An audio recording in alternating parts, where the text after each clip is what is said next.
Hello friends, इस podcast में हम बात करेंगे कि इन्वेस्टिंग क्यों शुरू करें और कैसे शुरू करें। तो सबसे ज़रूरी बात यह है कि इन्वेस्टिंग ही एकमात्र ऐसा साधन है जो आपको अपॉर्चुनिटी देता है कि आप किसी बड़ी कंपनी में किसी एक छोटे से हिस्से के मालिक बन सकते हैं। मतलब कि आप उस कंपनी के ओनर बन सकते हैं, उस कंपनी के शेयर्स बाय करके। अब आप उस कंपनी के अगर शेयर्स बाय करते हैं और उस कंपनी के ओनर होते हैं तो वो कंपनी आपको अपने प्रॉफिट का कुछ हिस्सा डिविडेंड के रूप में आपको देती है। साथ ही अगर वो कंपनी फ्यूचर में जैसे जैसे ग्रो करेगी, जैसे जैसे आगे बढ़ेगी, वैसे वैसे आपके शेयर की वैल्यू भी बढ़ेगी। तो हमने देखा कि किसी भी कंपनी में इन्वेस्ट करके हमको दो फ़ायदे होते हैं। एक तो डिविडेंड मिलता है, दूसरा जैसे जैसे कंपनी की ग्रोथ होती है वैसे वैसे हमारे शेयर प्राइस भी अप्रिसिएट होता है। मतलब शेयर कैपिटल भी ग्रो होती है और इन्वेस्टमेंट अमाउंट बढ़ता है। इस प्रकार से हम किसी अच्छी कंपनी में जो फंडामेंटली स्ट्रॉन्ग है, जो अप ट्रेंड में है और जिसका भविष्य उज्जवल है, ऐसी कंपनियों में निवेश करके हम भी हमारा भविष्य उज्जवल बना सकते हैं। अब बात करते हैं कि निवेश कैसे शुरू करें और कहाँ करें। तो अगर आप बिल्कुल भी बिगिनर्स हो, नए हो शेयर मार्केट में या निवेश की दुनिया में, तो आप अपना निवेश किसी भी जगह पे स्टार्ट कर सकते हो। निवेश के बहुत सारे साधन हैं जहाँ पे आप अपने पैसे को काम पे लगा सकते हो। तो उसमें से कुछ इस प्रकार हैं: bond market, share market, crypto currency, real estate, gold, silver, ETF, रीट्स। अब बात करते हैं कि इन्वेस्टमेंट स्टार्ट करने के लिए हमें क्या कदम लेने पड़ेंगे। तो जो अभी मैंने आपको इन्वेस्टमेंट ऑप्शंस बताए, जैसे कि stocks, bonds, cryptocurrency, real estate, gold, silver, ETF, REIT, इनमें से मैक्सिमम ऑप्शंस कवर हो जाते हैं शेयर मार्केट के ज़रिए। वो मैं आपको अभी बताता हूँ कैसे कैसे। तो शेयर मार्केट में निवेश करने के लिए आपको सबसे ज़रूरी होता है ट्रेडिंग और डीमैट अकाउंट ओपन करना। आप ट्रेडिंग और डीमैट अकाउंट किसी भी ब्रोकरेज हाउस या बैंक के साथ ओपन कर सकते हैं। ब्रोकरेज हाउस और बैंक्स आपको फैसिलिटी देते हैं कि आप ट्रेडिंग कर सको और शेयर बाय कर सको और ट्रेडिंग अकाउंट के ज़रिए, और उन बाय किए हुए शेयर्स को डीमैट अकाउंट में डिपॉजिट करके रख सको। सेम उसी प्रकार जिस प्रकार की हम अपना पैसा सेविंग अकाउंट में रखते हैं, उसी प्रकार शेयर्स डीमैट अकाउंट में सेव रहते हैं।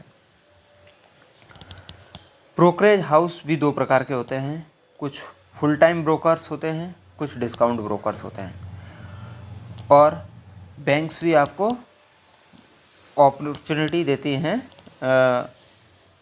डीमैट अकाउंट ओपन करने की और ट्रेडिंग अकाउंट ओपन करने की। बट जनरली देखा गया है कि बैंक्स के द्वारा ओपन किए गए डीमैट और ट्रेडिंग अकाउंट काफ़ी खर्चीले होते हैं और उनमें ब्रोकरेज भी बहुत लगती है और इनिशियली अकाउंट ओपनिंग चार्जेस भी बहुत होते हैं। तो इसलिए हमको फुल टाइम ब्रोकरेज और डिस्काउंट ब्रोकरेज में से ही किसी एक को चुनना होता है। फुल टाइम ब्रोकरेज भी ब्रोकरेज ज़्यादा लेते हैं, फुल टाइम ब्रोकर्स भी ब्रोकरेज ज़्यादा लेते हैं और बहुत सारी फैसिलिटीज़ देते हैं जिसके ज़रिए कि उनकी अकाउंट ओपनिंग फीसेस भी ज़्यादा होती है। तो अब आखिरी जो ऑप्शन हमारे पास बचता है वो है डिस्काउंट ब्रोकर्स। तो डिस्काउंट ब्रोकर्स के बहुत सारे ब्रोकर्स हैं जिनके अकाउंट फ्री में ओपन होते हैं और कुछ ही हैं जो बहुत ही मिनिमम चार्जेस पे अकाउंट ओपन करते हैं और बहुत कम ब्रोकरेज लेते हैं शेयर्स के बाइंग और सेलिंग पे, शेयर्स को परचेज करने पे और बेचने पे। जो दो बेस्ट ब्रोकर्स हैं वो है जीरोधा और अपस्टॉक। जीरोधा इंडिया का सबसे बड़ा ब्रोकरेज हाउस है। तो अब हम बात करते हैं कि ट्रेडिंग अकाउंट और डीमैट अकाउंट कैसे ओपन किया जाए इन्वेस्टिंग स्टार्ट करने के लिए। तो आप ट्रेडिंग और डीमैट अकाउंट्स इस पॉडकास्ट के डिस्क्रिप्शन में दी हुई लिंक के ज़रिए ओपन कर सकते हैं जीरोधा के साथ और डीमैट अपस्टॉक्स के साथ। अब बात करते हैं कि इन्वेस्टिंग स्टार्ट करने के लिए डिफरेंट इंस्ट्रूमेंट्स क्या है, मतलब वो का कौन कौन सी जगह है जहाँ पे हम इन्वेस्टिंग स्टार्ट कर सकते हैं। तो आप इन्वेस्टिंग स्टार्ट कर सकते हो ETFs में, स्टॉक्स में, रीट्स में, गोल्ड में, सिल्वर में और ऐसे ही और बहुत सारे साधनों में। एज ए बिगिनर आपको सबसे पहले ETF से शुरुआत करनी चाहिए और लार्ज कैप कंपनीज़ में जो कि फंडामेंटली स्ट्रॉन्ग हो, डेप्ट फ्री हो, जिन पे कोई कर्ज ना हो, ऐसी कंपनियों के स्टॉक्स भी आप बाय कर सकते हैं। अब हम एक एक चीज़ को बहुत अच्छे से समझने की कोशिश करते हैं। सबसे पहली चीज़ कि हम इन्वेस्टिंग स्टॉक्स में ETF के ज़रिए कैसे करें। तो सबसे पहले हम जानते हैं ETF क्या होते हैं। ETF एक्सचेंज ट्रेडेड फंड्स होते हैं जो कि किसी इंडेक्स को ट्रैक करते हैं। मार्केट में बहुत सारे ETF हैं जिनके के ज़रिए आप इन्वेस्टिंग कर सकते हो स्टॉक्स में। ETFs हमें एक अपॉर्चुनिटी देते हैं कि हम अपना पोर्टफोलियो को डाइवर्सिफाइड कर सकें। ETF काफ़ी कम वॉलेटाइल होते हैं और कंपैरेटिवली काफ़ी कम रिस्की होते हैं स्टॉक्स के, और ETF लॉन्ग टर्म में बहुत अच्छा रिटर्न देते हैं और जिससे कि हमारा पैसा बढ़ता रहता है। अब हम बात करते हैं कुछ बहुत ही ज़्यादा ट्रेड किए जाने वाले ETFs के बारे में, और काफ़ी अच्छे ETFs हैं। तो सबसे पहला ETF है Nifty 20। Nifty 20 Nippon India ETF Nifty 20 का ऑब्जेक्टिव होता है आपको वो रिटर्न देना जो कि निफ्टी 50 इंडेक्स देता है। अब हम सब जानते हैं कि निफ्टी 50 एक इंडेक्स है, उसमें हम डायरेक्टली इन्वेस्ट नहीं कर सकते। अगर आप निफ्टी 50 में जो 50 कंपनीज है उनके शेयर्स में इन्वेस्ट भी करना चाहो तो काफ़ी ज़्यादा पैसा लगेगा, क्योंकि उनके शेयर्स काफ़ी महंगे भी हैं। तो हम निफ्टी 20 जो एक ETF है जो कि ट्रैक करता है निफ्टी 50 को, उस ETF में पैसा लगा सकते हैं। अब निफ्टी 50 वो पैसा उस इंडेक्स की कंपनियों में उसी रेशियो में लगाएगा जिस रेशियो में वो कंपनियां निफ्टी 50 में हैं, और उससे तैयार किए हुए इन्वेस्टमेंट को वो छोटे छोटे यूनिट्स में क्रैक करते हैं और वो यूनिट्स फिर वो सेल करते हैं। तो इससे हम निफ्टी 50 काफ़ी सस्ते में ख़रीद सकते हैं। जो अगला ETF है वो है बैंक 20। बैंक 20 भी निप्पॉन इंडिया हाउस की तरफ से एक ETF है जिसका नाम है bank 20। Nippon India ETF bank 20 का ऑब्जेक्टिव रहता है कि आपको वो रिटर्न प्रोवाइड करे जो निफ्टी बैंक इंडेक्स आपको देता है। उसके बाद अगला ETF है IT 20। IT 20 भी निप्पॉन इंडिया हाउस की तरफ से आने वाला एक ETF है। तो Nippon India ETF Nifty IT का ऑब्जेक्टिव होता है कि ये आपको वो रिटर्न प्रोवाइड करे जो निफ्टी IT इंडेक्स देता है, और इस प्रकार आप इस ETF के ज़रिए IT कंपनीज़ में इन्वेस्ट कर सकते हैं। अगला ETF है CPSE ETF। CPSE ETF का ऑब्जेक्टिव होता है कि ये आपको वो रिटर्न प्रोवाइड करे जो CPSE इंडेक्स आपको देता है। इसमें मैक्सिमम गवर्नमेंट कंपनीज होती हैं। फिर अगला ETF है जूनियर 20। जूनियर 20 भी निप्पॉन इंडिया हाउस की तरफ से आने वाला ETF है। निप्पॉन इंडिया ETF जूनियर 20 का ऑब्जेक्टिव होता है कि आपको वो रिटर्न प्रोवाइड करे जो निफ्टी जूनियर इंडेक्स आपको देता है। तो इस प्रकार हमने देखा कि इन 5 ETFs के ज़रिए हम अच्छे अच्छे स्टॉक्स में कैसे इन्वेस्ट कर सकते हैं। आपको सिंपली अपने इन्वेस्टमेंट का जो ट्रेडिंग ऐप है, जो जीरोधा का जैसे काइट है या आप स्टॉक्स का ऐप है, उस पर आपको जाना है और वहाँ पे जाके सिंपली सर्च करना है निफ्टी 20, ताकि आप इंडिया की टॉप 50 कंपनीज़ में इन्वेस्ट कर सकें। बैंक 20, ताकि आप इंडिया की टॉप बैंक कंपनीज़ में इन्वेस्ट कर सकें। IT 20 के ज़रिए आप इंडिया की टॉप IT कंपनीज़ में इन्वेस्ट कर सकें। CPSE ETF के ज़रिए आप इंडिया की टॉप गवर्नमेंट कंपनीज़ में इन्वेस्ट कर सकें। जूनियर 20 की तरफ के ज़रिए आप इंडिया की निफ्टी की जूनियर इंडेक्स में जो कंपनी हैं उनमें इन्वेस्ट कर सकें। अब अगला इन्वेस्टमेंट का ऑप्शन आता है कि आप गोल्ड और सिल्वर में कैसे इन्वेस्ट करें। तो हम सभी जानते हैं कि गोल्ड और सिल्वर बहुत ही प्रीशियस मेटल्स हैं, काफ़ी मूल्यवान हैं और इनकी प्राइस समय के साथ साथ हमेशा बढ़ती रहती है।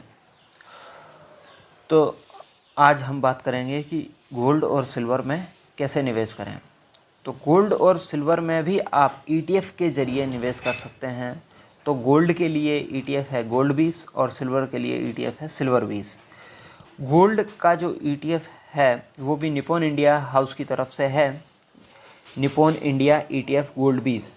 इसका ऑब्जेक्टिव होता है कि यह आपको वो रिटर्न प्रोवाइड करे जो डोमेस्टिक मार्केट में फिजिकल गोल्ड आपको देता है। मतलब आप जो 24 कैरेट्स का गोल्ड बाज़ार से सुनहरे की दुकान से ख़रीदते हैं, तो वो समय के साथ आपको जो रिटर्न देता है वही रिटर्न आपको ये ETF दे सकता है। अगला ETF है सिल्वर 20। सिल्वर 20 भी निप्पॉन इंडिया हाउस की तरफ से आने वाला ETF है। इसका ऑब्जेक्टिव होता है कि ये आपको वो रिटर्न प्रोवाइड करे जो बाज़ार में सिल्वर आपको देता है। ये सभी ETF आपको बहुत अच्छे रिटर्न्स देते हैं। हाँ, ETFs में एग्जैक्ट इंडेक्स को ट्रैक करते हैं, बट थोड़ा बहुत फिर भी एरर हो सकता है, ट्रैकिंग एरर बोलते हैं उसको, बट वो इतना ज़्यादा मायने नहीं रखता है।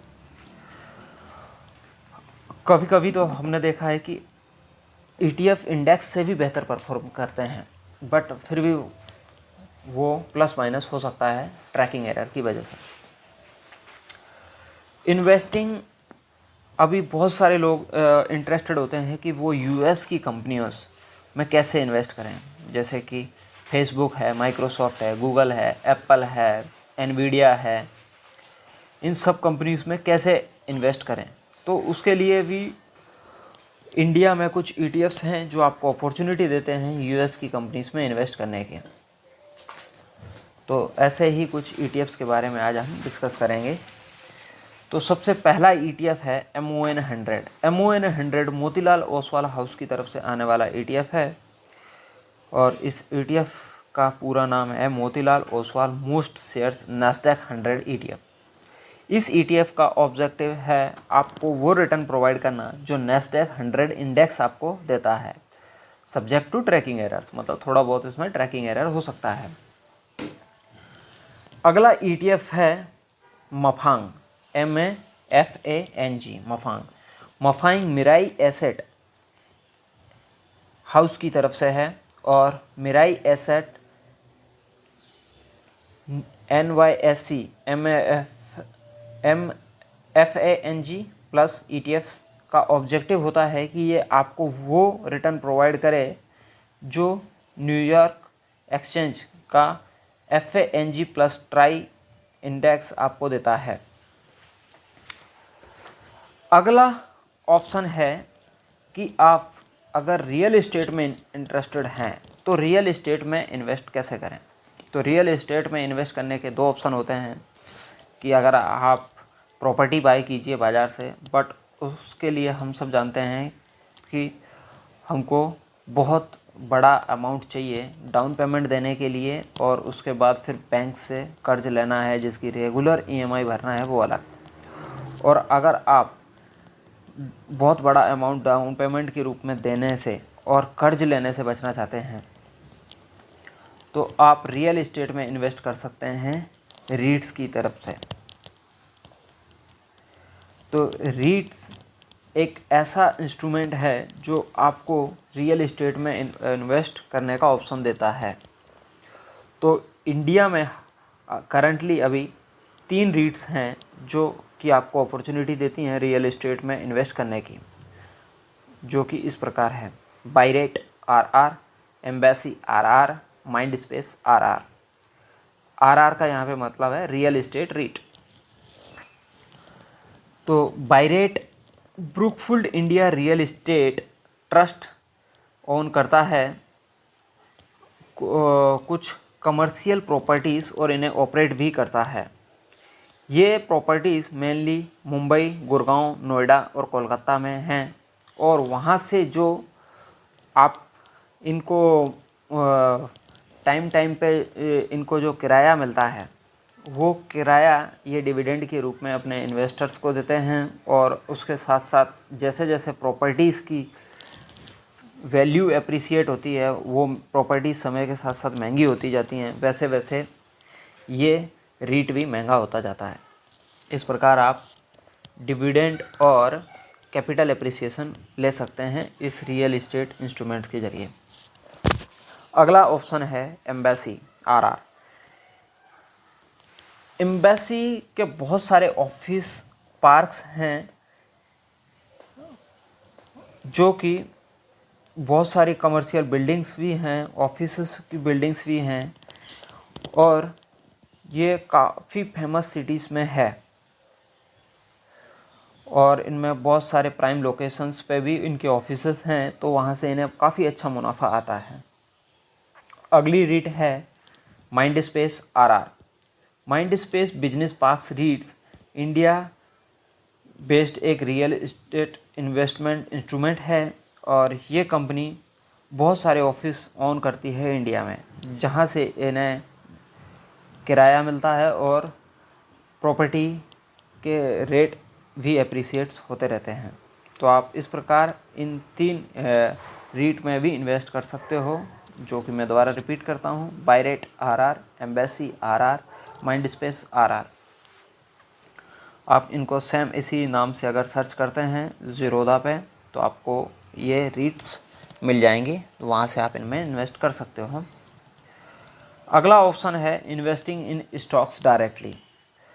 अभी तक जो हम लोगों ने डिस्कस किया वो था इन्वेस्टमेंट ETF के ज़रिए या रीट के ज़रिए, जो कि काफ़ी कम वॉलेटाइल होते हैं और कम रिस्की होते हैं एज़ कम्पेयर टू स्टॉक्स। लेकिन अभी जो हम डिस्कस करने वाले हैं वो है स्टॉक्स में डायरेक्ट इन्वेस्टमेंट। तो स्टॉक्स में डायरेक्ट इन्वेस्टमेंट करने से पहले आपको अपनी समझ का, बुद्धि का थोड़ा उपयोग करना पड़ेगा। आपको ऐसे स्टॉक्स छांटने पड़ेंगे जो फंडामेंटली स्ट्रॉन्ग हों, जिनका टेक्निकल एनालिसिस आपने किया हो, और आपको ऐसी कंपनियां छांटनी पड़ेंगी जिन पे कोई कर्ज ना हो, जिनका फंडामेंटल स्कोर अच्छा हो, और जो काफ़ी अट्रैक्टिव हों। फंडामेंटल एनालिसिस कैसे करनी है, इस पे ऑलरेडी हमारा पॉडकास्ट है, आप उसको लिसन कर सकते हो। यूट्यूब चैनल पे हम भी आप बहुत सारे वीडियोस हैं, उनसे आप सीख सकते हो कि आप फंडामेंटल एनालिसिस किसी भी स्टॉक्स की कैसे करें। जब आप ये सब कर चुके हैं, किसी भी स्टॉक्स की फंडामेंटल एनालिसिस कर चुके हैं, टेक्निकल एनालिसिस आपको कर चुके हैं, और आपको लगता है कि ये स्टॉक्स में फ्यूचर में अच्छी ग्रोथ होने वाली है, ये कंपनी भी फंडामेंटली स्ट्रॉन्ग है और इसमें मेरा पैसा सेफ रहेगा, तो आपको सिंपली अपने ट्रेडिंग अकाउंट में उस कंपनी का नाम सर्च करना है। उदाहरण के लिए अगर आप रिलायंस में इन्वेस्ट करना चाहते हो तो उधर रिलायंस लिखना है, उसके बाद आपको नीचे रिलायंस का एक ऑप्शन आएगा, वहाँ पे बाय और सेल 2 ऑप्शन रहेंगे, आपको बाय पे क्लिक करना है। जैसे ही आप बाय पे क्लिक करते हैं उसके बाद आपके पास एक ऑप्शन आएगा, वहाँ पे आपको एंट्री करनी है कि मेरे को नंबर ऑफ़ स्टॉक्स कितने लेने हैं, और आप प्राइस भी सेट कर सकते हो कि आपको करंट प्राइस पे जो मार्केट में चल रही है उस पे लेना है क्या। अगर उस पे लेना है तो मार्केट ऑर्डर लगाएं, या आप अपनी कोई प्राइस फिक्स करना चाहते हो कि जब ये स्टॉक आज इस प्राइस पे आएगा तो मैं लूँगा, तब उसके लिए आप लिमिट ऑर्डर भी लगा सकते हो। ज़ीरोधा आपको एक अपॉर्चुनिटी और भी देता है कि मान लीजिए कि किसी कंपनी कंपनी का नाम एग्जांपल के लिए अगर एक्स है और एक्स कंपनी का स्टॉक आज 140 रुपये पे ट्रेड हो रहा है और आप चाहते हैं कि इसका स्टॉक जब भी 100 रुपये पे आएगा मैं तब इसमें इन्वेस्ट करूँगा, और आपको 100 रुपये ही उस कंपनी की फेयर वैल्यू लगती है, तो और आपको निवेश करने की कोई जल्दी नहीं है, आप इंतज़ार भी कर सकते हैं, तो आप उस कंपनी का जो टोदा में जीटीटी ऑर्डर का ऑप्शन एक आता है जिसमें कि आप उस कंपनी को सर्च कीजिए और उसका जीटीटी ऑर्डर लगा दीजिए 100 रुपये पे। तो साल भर में अगर जब भी उसका प्राइस 100 रुपये के नज़दीक 100 रुपये पर आएगा और तब आपका जीटीटी ऑर्डर ट्रिगर हो जाएगा और आपके शेयर्स बाय हो जाएंगे। इस प्रकार आप जीटीटी ऑर्डर के ज़रिए भी किसी स्टॉक्स पर अपनी मनचाही कीमत पर परचेज कर सकते हैं अगर वो स्टॉक साल भर में उस प्राइस पर आता है। तो मैं फिर से रिपीट करता हूँ, स्टॉक्स में डायरेक्ट ट्रेड करना थोड़ा रिस्की होता है, इसलिए आप पहले फंडामेंटली एनालिसिस कीजिए, किसी भी स्टॉक्स की टेक्निकल एनालिसिस कीजिए, उसके बारे में पूरी समझ तैयार कीजिए, उसके बारे में जानकारी इकट्ठी कीजिए और उसके बाद ही अपना व्यू बनाइए कि आपको उस स्टॉक्स को बाय करना है या नहीं। अभी आप बिगिनर हों, आप ऑप्शंस और फ्यूचर्स और कमोडिटी में ट्रेडिंग से थोड़ा दूरी बनाए रखें तो बेटर रहेगा। शुरुआत में अगर आप इन्वेस्टिंग करते हैं तो बेटर रहेगा ट्रेडिंग के कंपैरिजन में, क्योंकि ट्रेडिंग काफ़ी रिस्की होती है और ट्रेडिंग में बहुत कम लोग ही होते हैं जो पैसा बनाते हैं, मैक्सिमम लोग ट्रेडिंग में पैसा गंवाते हैं। इन्वेस्टिंग भी आपको काफ़ी सोच समझकर और काफ़ी अच्छे से रिसर्च करके करनी है। अगर आप ये सब नहीं करना चाहते तो बेस्ट ऑप्शन यही रहेगा कि आप ईटीएफ में इन्वेस्ट कीजिए, रीट्स में इन्वेस्ट कीजिए, गोल्ड में, सिल्वर में इन्वेस्ट कीजिए। लेकिन अगर आप चाहते हैं कि आपको वेल्दी बनना है तो थोड़ी सी मेहनत कीजिए, फंडामेंटल और टेक्निकल एनालिसिस कीजिए और स्टॉक्स में इन्वेस्ट कीजिए। अब बात करते हैं कि स्टॉक्स और ईटीएफ में एसआईपी मोड में कैसे इन्वेस्ट किया जाता है। तो सबसे पहले हम आपको बता दें कि एसआईपी एक सिस्टमेटिक इन्वेस्टमेंट प्लान होता है जिसमें कि आप किसी भी स्टॉक, ईटीएफ या रीट में सिस्टमेटिकली इन्वेस्ट करते रहेंगे। उदाहरण के लिए, जैसे अगर हम कोई चीज़ परचेज करते हैं, जैसे गाड़ी परचेज करते हैं, बाइक परचेज करते हैं, तो उसकी हम ईएमआई देते रहते हैं जो कि हर महीने किसी फिक्स तारीख पर कटती रहती है। उसी प्रकार आप एसआईपी को एक अच्छी ईएमआई समझ के भी कर सकते हो। आप म्यूचुअल फंड्स में एसआईपी कर सकते हो, आप डायरेक्टली स्टॉक्स, ईटीएफ और रीट्स में इन्वेस्ट कर एसआईपी कर सकते हो। अभी आप बोलोगे कि म्यूचुअल फंड में एसआईपी करना इजी है, बट स्टॉक्स, रीट्स और ईटीएफ में एसआईपी कैसे करें? तो उसके लिए ज़ीरोधा में एक ऑप्शन आता है बास्केट्स का। तो आप वहाँ पे एक बास्केट तैयार कीजिए। उस बास्केट में आपके जो भी पसंदीदा शेयर्स हैं, ईटीएफ्स हैं, रीट्स हैं, गोल्ड और सिल्वर के ईटीएफ्स हैं, स्टॉक्स के ईटीएफ्स हैं, इन सबको उस बास्केट में ले लीजिए। अब आपको उस बास्केट्स का करंट प्राइस ऊपर दिखेगा कि अभी इस बास्केट का करंट प्राइस क्या है। अब आपको अगला ऑप्शन है कि आप उस बाजू में उसके एक और टैब आता है एसआईपी का, तो आप वहाँ पे एक एसआईपी क्रिएट कीजिए और उस एसआईपी में रिसेंटली जो अभी हमने बास्केट तैयार की है उस बास्केट को लिंक कर दीजिए। जैसे ही आपकी बास्केट उस एसआईपी से लिंक हो जाएगी तो आप उस एसआईपी में एक अपनी पसंदीदा तारीख सेलेक्ट कर सकते हो कि मेरी एसआईपी इस तारीख को एग्जीक्यूट होनी चाहिए, बशर्ते वो दिन सैटरडे या संडे नहीं होना चाहिए, क्योंकि मार्केट मंडे टू फ्राइडे ही ओपन रहता है। और आपको 9 से 2 बजे के बीच में कोई भी टाइम फिक्स करना है और उस टाइम पे वो आपकी एसआईपी एग्जीक्यूट ऑटोमेटिकली होती रहेगी आने वाले टाइम में। उसके लिए आपको बस अपने ट्रेडिंग अकाउंट में उतना अमाउंट हमेशा रखना है जो कि एसआईपी के लिए ज़रूरी है। इस प्रकार आप एसआईपी भी कर सकते हैं स्टॉक्स और ईटीएफ में। मेरा जहाँ तक मानना है ये इन्वेस्टमेंट का ऑप्शन आपको अच्छे से समझ में आया होगा। कर समझ में आया हो तो ये पॉडकास्ट लोगों के साथ शेयर कीजिए और उनकी भी हेल्प कीजिए। Thank you.